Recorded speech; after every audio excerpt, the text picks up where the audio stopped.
Merci de nous rejoindre pour cette rétrospective environnementale. Madame, Monsieur, bonsoir. Au menu de l'actualité, l'ONG Action des jeunes pour le développement intégral à la recherche de financement pour 2 projets environnementaux au nord du Togo. Elle était à la COP 28 dans ce cadre. Que retenir de sa participation à ce grand rendez-vous? Vous le saurez.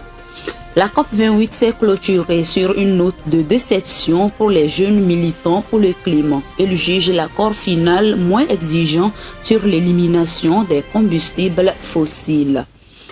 Enfin, face au délestage à répétition en Afrique du Sud, les centrales photovoltaïques entrent en service. Une approche pour fournir de l'électricité à la population. Les précisions dans quelques instants.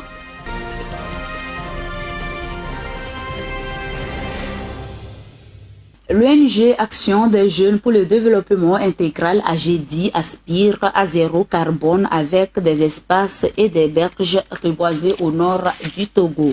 Présente à la 28e COP, cette organisation recherche des ressources financières afin de réduire davantage les émissions de gaz à effet de serre à travers de ses projets. Irène Papadina. Au cours de la présentation au pavillon de la francophonie à Dubaï, le directeur de l'ONG AGEDI, M. Sylvain Akati, a expliqué la pertinence de sa vision qui est de lutter contre les changements climatiques en reboisant des espaces forestiers et de berges. Il confie que c'est dans le souci de réduire les gaz à effet de serre que nous avons initié ces 2 projets. L'un est de produire plus de 500 000 plants afin de couvrir les 500 hectares et l'autre est de reboiser des berges d'ici 2024. Cela permettra de séquestrer le carbone et de limiter les gaz à effet de serre. Il ajoute que c'est dans cette logique qu'ils ont rencontré certains partenaires et qu'au pavillon de la francophonie à Dubaï, ils ont parlé des perspectives en plus de leur réalisation de 2021 à 2023, notamment les 130 000 plants mis en terre sur les 120 hectares de 2022 à 2023. Ces projets présentés permettront de séquestrer le carbone jusqu'à 250 hectares avec le reboisement qui va aussi permettre de restaurer la biodiversité végétale. Il rassure qu'il pense avoir des financements extérieurs et que dans tous les cas, il y a des promesses et qu'il pense au nom de l'AGEDI que ces promesses se concrétiseront pour pouvoir démarrer ces 2 projets d'ici l'année prochaine. Le Bénin avance progressivement dans la lutte contre le changement climatique. Le pays va bénéficier d'un prêt de 200 millions de dollars du Fonds monétaire international pour une meilleure résilience face aux effets liés au changement climatique. Reportage signé Irène Papadina. Le conseil d'administration du Fonds monétaire international a annoncé jeudi dernier un nouvel accord avec le Bénin pour un prêt d'un montant équivalent à 200 millions de dollars américains sur 2 ans au titre de la facilité pour la résilience et la durabilité. Cet accord de financement doit soutenir le programme des autorités de ce pays de l'Afrique de l'Ouest visant à renforcer sa résilience au changement climatique, notamment en intégrant les considérations climatiques dans l'élaboration des politiques. Selon le communiqué du FMI, le conseil d'administration a également achevé la 3e revue de l'accord de 42 mois approuvé en juin 2022 portant sur une aide de 638 millions de dollars afin de permettre au Bénin de répondre à ses besoins de financement urgents, de soutenir son plan de développement axé sur la réalisation des objectifs de développement durable et de mobiliser davantage les ressources auprès des donateurs. Cette revue achevée permet le décaissement immédiat de 101,58 millions de droits de tirage spéciaux DTS, unité de compte du FMI qui correspond à environ 136 millions de dollars pour l'appui budgétaire. Depuis le début du programme, le décaissement total a atteint 369 millions de DTS, soit environ 494 millions de dollars. La performance du programme reste solide avec les objectifs quantitatifs et les repères structurels mis en œuvre. Selon Kenzi Okamura, directeur général adjoint et président par intérim du FMI, la mise en œuvre résolue des réformes par les autorités aide à surmonter les vents contraires liés à la fermeture de la frontière avec le Niger dans un contexte de sanctions régionales contre le pays. et la suppression progressive des subventions au carburant au Nigeria. Ainsi, il sera important de rester vigilant face aux retombées financières, environnementales et socio-économiques de ces chocs pour préserver la stabilité macroéconomique du pays. L'Agence burkinabé de l'électrification rurale a présenté vendredi dernier l'état de mise en œuvre du projet IELEN. C'est un projet qui a pour objectif de rehausser le taux d'électrification dans les zones rurales du Burkina Faso. Reportage. Accroître l'accès de l'électricité aux zones rurales au Burkina Faso, c'est l'ambition du projet IELEN. C'est un projet financé à hauteur de 49 milliards de francs CFA avec pour objectif de rehausser le taux d'électrification dans les zones rurales du Burkina Faso. Ce projet entend sur une durée d'exécution de 5 ans permettre à 150 000 ménages ruraux d'avoir accès à l'électricité. Selon le docteur Edmond Lankoandé, coordinateur du projet, celui-ci va toucher l'ensemble du territoire national et permettre d'impacter près de 5% de la population totale. Ce dernier précise également que rehausser le taux d'électrification préoccupe tant le gouvernement que les populations bénéficiaires. Et lorsqu'on regarde ce taux, il est assez faible. Et lorsqu'on regarde la population concernée, ce sont des populations vulnérables. C'est-à-dire qu'il faut que les acteurs internes ou externes puissent appuyer le gouvernement pour relever le défi. En outre, le projet IELEN vise également à soutenir le développement des activités économiques dans les zones rurales en promouvant l'accès à des équipements énergétiques productifs. Pour ce faire, il est prévu entre la construction de 100 mini-réseaux verts, l'alimentation de 100 000 ménages en électricité par le déploiement de systèmes solaires photovoltaïques, l'installation de kits solaires individuels, a indiqué Dr Alidou Koutou, directeur général de l'énergie. À terme, il s'agira, avec ce projet, selon le directeur général de l'énergie, de soutenir le développement des activités économiques en zone rurale grâce à l'installation des mini-réseaux verts et de la mise en place de l'accompagnement nécessaire pour la pérennité des petites et moyennes entreprises. L'Afrique du Sud est confrontée depuis des semaines à une grave épidémie de grippe aviaire. Le pays a abattu plus de 7 millions de poulets pour tenter de contenir les dizaines de foyers de cette maladie qui menace l'approvisionnement en œufs et en volailles dans le pays. Irène Papadina. Depuis quelques semaines, l'Afrique du Sud fait face à l'une des plus graves épidémies de grippe aviaire de son histoire. Au moins 205 000 poulets sont morts de la grippe aviaire, dont au moins 60 foyers à travers le pays, dont plus de la moitié dans la province de Gauteng, qui comprend la plus grande ville du pays, Johannesburg, et la capitale, Pretoria. Le pays, qui est l'un des plus gros producteurs de volailles du continent, a signalé ses premiers cas depuis le mois d'avril. Mais depuis, la situation ne s'arrange pas. Les conséquences de l'épidémie se font déjà ressentir sur l'économie avec des pénuries d'œufs dans les supermarchés. Certains commerçants n'ont pas hésité à augmenter les prix ou à rationner leurs ventes. Par ailleurs, la Namibie a annoncé il y a quelques jours qu'elle allait suspendre l'importation de poulets et d'œufs en provenance de l'Afrique du Sud et se tourner vers d'autres fournisseurs tels que l'Europe ou l'Amérique latine.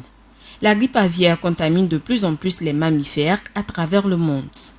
De l'autre côté de l'Atlantique, le Pérou, le Brésil, l'Argentine et le Chili ont annoncé des centaines de morts parmi leurs mammifères marins, notamment des otaries. Ce virus provoque des lésions musculaires, neurologiques et respiratoires. Même si les cas d'infection humaine sont rares, l'OMS craint que le virus ne s'adapte pour contaminer plus facilement les êtres humains. Toujours en Afrique du Sud, dans un contexte marqué par le délestage, le producteur indépendant de l'électricité norvégien Statec et son partenaire H1 Holding ont commencé l'exploitation de 3 centrales solaires photovoltaïques dans la province du Cap-Nord. Cette exploitation permettra de pallier le manque de l'électricité dans le pays. Alexandra Adekambi. Le gouvernement sud-africain souhaitait pallier rapidement la crise d'électricité que traverse le pays en misant sur les énergies renouvelables. Un peu plus d'1 an après le lancement de la construction des centrales solaires photovoltaïques Kenhardt, le producteur indépendant d'électricité norvégien Scatec annonce le début de la production d'électricité dans la province du Cap-Nord. La société norvégienne est prête à produire de l'électricité et à jouer un rôle essentiel dans l'avancement de la production d'énergie verte en Afrique du Sud. Le projet a permis la construction de 3 centrales solaires photovoltaïques sur une surface de 879 hectares. Les installations sont équipées d'1 million de panneaux solaires d'une capacité combinée de 540 MW ainsi qu'une capacité de stockage de 225 MW sur 1140 MW par heure grâce à 456 unités de batterie. Selon Scatec, les centrales solaires pourront fournir 150 MW d'énergie répartissable de 5h à 21h30 tout au long de l'année au réseau national. Une centrale hybride solaire et de stockage sur batterie intègre les technologies solaires et de batterie, ce qui permet de surmonter les problèmes d'intermittence et de renforcer la stabilité du réseau. Capable de fournir une énergie fiable, lorsque l'ensoleillement est fiable ou inexistant, le stockage intégré améliore la fiabilité globale. La société norvégienne détient une participation de 51% dans les 3 centrales développées grâce au programme d'approvisionnement des producteurs d'énergie indépendants pour l'atténuation des risques. Le reste des parts revient à la société sud-africaine H1 Holdings qui décuple les investissements dans les énergies renouvelables au sein de la nation arc-en-ciel. Les pluies diluviennes qui frappent l'Afrique de l'Est depuis octobre sont 2 fois plus intenses à cause du changement climatique. Ces pluies ont fait plus de 300 morts. Elles ont causé plusieurs dégâts matériels en ravageant les cultures et les bétails. La situation rend vulnérables les populations de la Corne d'Afrique et engendre la famine. Irène Papadina nous en dit plus. Les intempéries qui ont touché l'Éthiopie, le Kenya et la Somalie entre octobre et décembre ont été l'une des plus intenses jamais enregistrées dans la région. Le changement climatique a entraîné ces catastrophes naturelles qui ont rendu les fortes précipitations 2 fois plus dévastatrices. Tant que la planète continuera à se réchauffer, de fortes pluies comme celle-ci seront de plus en plus fréquentes en Afrique de l'Est. Selon un rapport du World Weather Attribution, un réseau mondial de scientifiques qui analyse en temps réel les événements météorologiques extrêmes, il est urgent d'éliminer progressivement les combustibles fossiles et de réduire les émissions de gaz à effet de serre. La Corne de l'Afrique est l'une des régions les plus vulnérables au changement climatique et les phénomènes météorologiques extrêmes y sont de plus en plus intenses. La pire sécheresse en 40 ans, qui a frappé la région après plusieurs saisons de pluie et d'inondations, ont laissé des millions de personnes dans le besoin en dévastant les cultures et le bétail. Selon un rapport publié jeudi par le Programme alimentaire mondial PAM, les inondations dévastatrices menacent d'aggraver l'insécurité alimentaire dans toute l'Afrique de l'Est. Pour le PAM, les pluies diluviennes avec des précipitations 140% supérieures à la moyenne ont détruit des propriétés, des infrastructures, des cultures et ont fait 2 millions de déplacés en Afrique de l'Est. Le bilan est de 57 morts en Éthiopie, plus de 100 morts en Somalie et au moins 165 au Kenya. Le phénomène El Niño, généralement associé à une augmentation des températures, à des sécheresses dans certaines parties du monde et de fortes pluies dans d'autres, devrait se prolonger jusqu'en avril 2024. Au Rwanda, c'est plutôt la Banque africaine de développement qui soutient la lutte contre le changement climatique. Elle vient d'approuver au pays un prêt d'environ 250 millions de dollars. Ce financement va soutenir l'approvisionnement en eau potable et les projets d'assainissement dans la capitale Kigali et les villes environnantes. Alexandra Adekambi. Le programme d'approvisionnement durable en eau et assainissement pour la transformation peut démarrer. La Banque africaine de développement BAD a approuvé la demande de financement du gouvernement du Rwanda. Le pays d'Afrique de l'Est recevra exactement 249,5 millions de dollars. La phase 1 du programme devrait commencer en janvier 2024. Les agences d'exécution, à savoir la Société d'eau et d'assainissement WASAC et l'Autorité de l'énergie, de l'eau et de l'assainissement EWASA, utiliseront le financement octroyé par la BAD pour lancer les travaux de réhabilitation de l'usine d'eau potable de Nzov 1, située non loin de la capitale Kigali. La remise en état de la station de potabilisation de Nzov 1, construite en 2008, permettra de ramener la production de l'eau de l'usine à sa capacité nominale de 40 000 m3 par jour contre 13 000 m3 par jour actuellement, ce qui améliorera l'approvisionnement en eau potable pour 227 000 personnes supplémentaires. L'enveloppe permettra également de construire de nouveaux réseaux d'eau potable dans les villes environnantes de Kigali. Dans le même temps, la WASAC et l'EWASA construiront environ 80 latrines publiques et communautaires, inclusives et résistantes au climat dans les écoles publiques, les marchés et les centres de santé. Des centres de promotion de l'assainissement et du traitement sur place dans les installations sanitaires publiques seront également créés. L'objectif est de réduire la pénurie d'infrastructures de traitement des eaux usées en offrant aux ménages davantage possibilités d'accéder à des services d'assainissement inclusifs à l'échelle de la ville d'ici décembre 2029, date d'achèvement des travaux et de la mise en service de l'ensemble des installations. Le gouvernement rwandais contribuera au financement du programme d'approvisionnement durable en eau et d'assainissement pour la transformation à hauteur de 24,7 millions de dollars.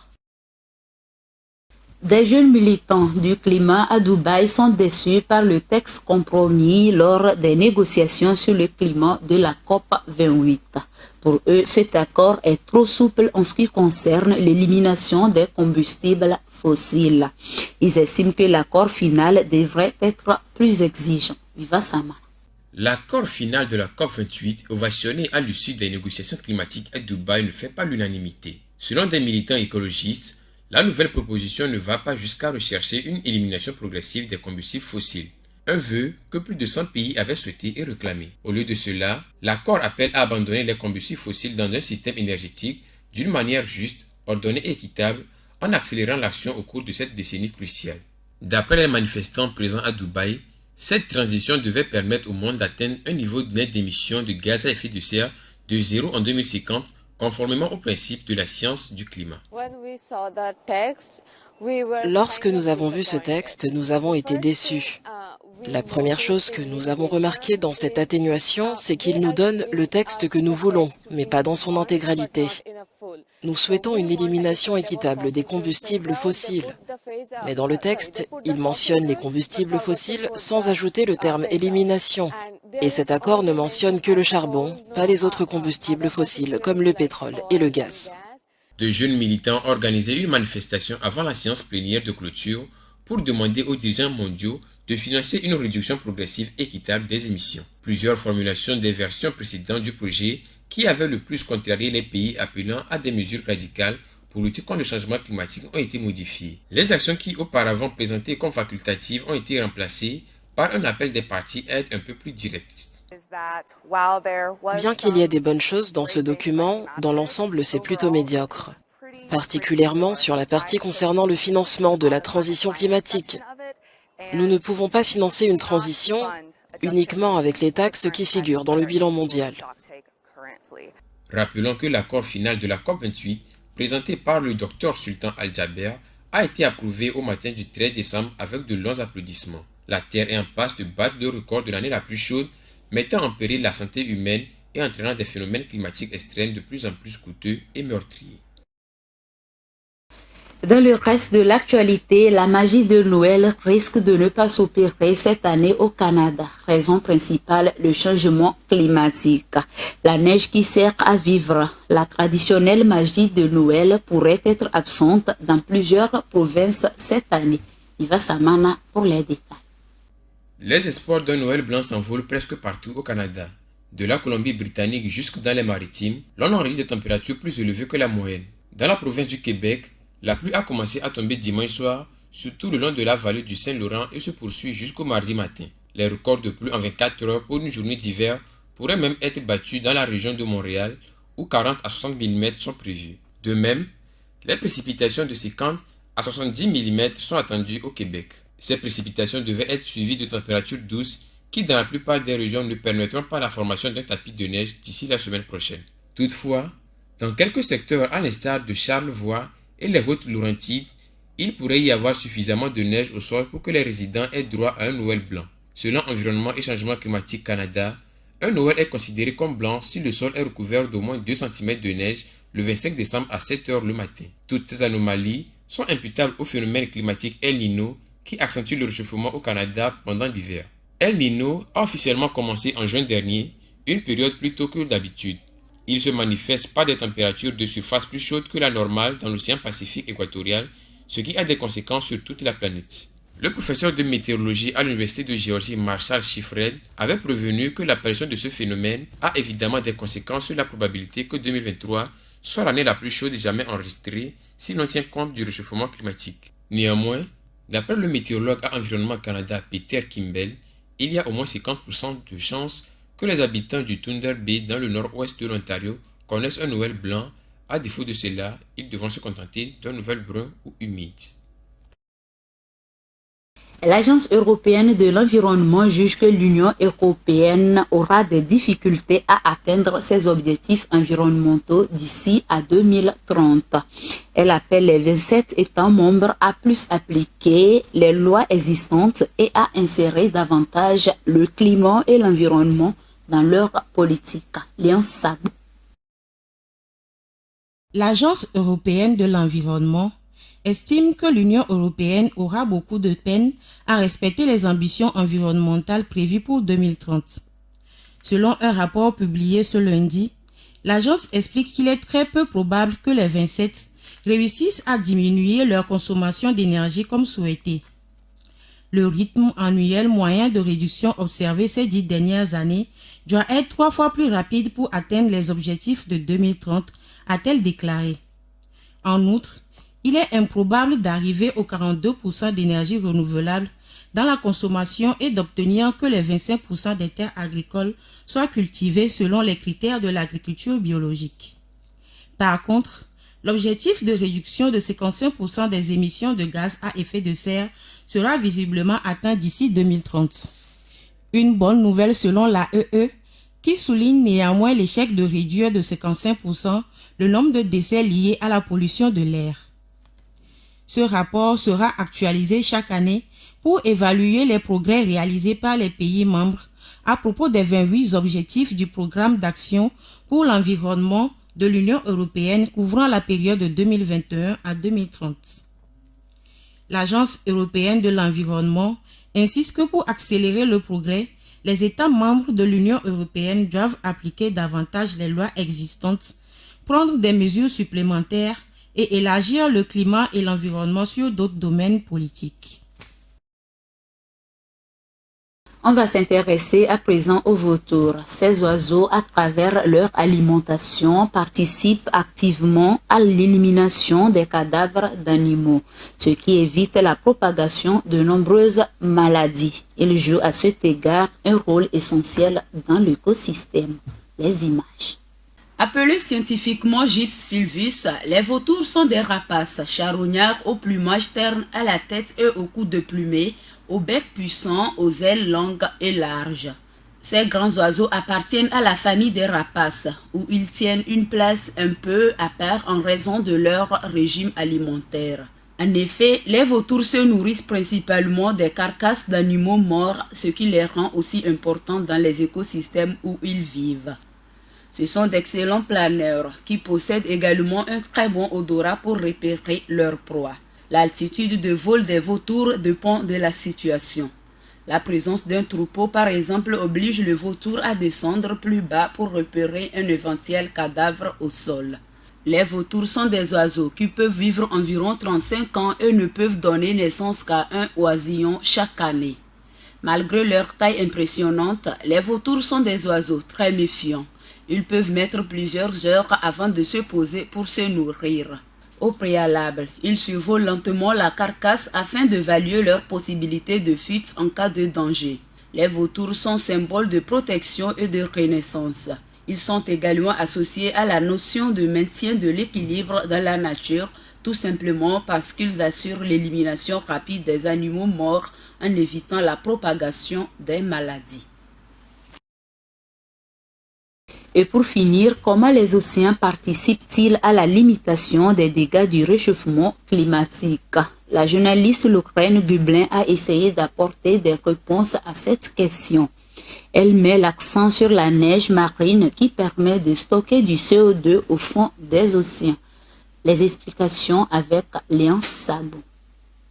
Les océans jouent un rôle majeur dans la réduction des dégâts du réchauffement climatique. La journaliste Lorraine Gublin se focalise notamment sur la neige marine. C'est un ensemble de petits points blancs qui virevoltent au fond des mers. Cette neige marine est précieuse parce qu'elle permet de stocker du carbone au fond des océans, explique-t-elle. La dite neige marine se forme à partir des phytoplanctons. Elle précise que ce sont des plantes, des végétaux invisibles à l'œil nu qui vivent à la surface des océans. Lorraine continue en expliquant que comme toute plante à la surface de la planète, les phytoplanctons absorbent du CO2 grâce à la photosynthèse et quand ces planctons meurent, ils tombent tout doucement au fond des océans et c'est ainsi que le carbone tombe également et est stocké durant des dizaines de milliers d'années au fond de l'eau. Elle affirme aussi que cette neige marine stockerait 20% de plus de carbone que ce qu'on estimait jusqu'à présent. Malheureusement, ça ne suffira pas à compenser les quantités de CO2 que nous émettons. Il faudrait donc alors préserver cette biodiversité marine, conclut la journaliste. C'est sur ces images que je referme cette édition. Merci de votre fidélité à l'antenne de Green TV International. Au revoir et à la prochaine.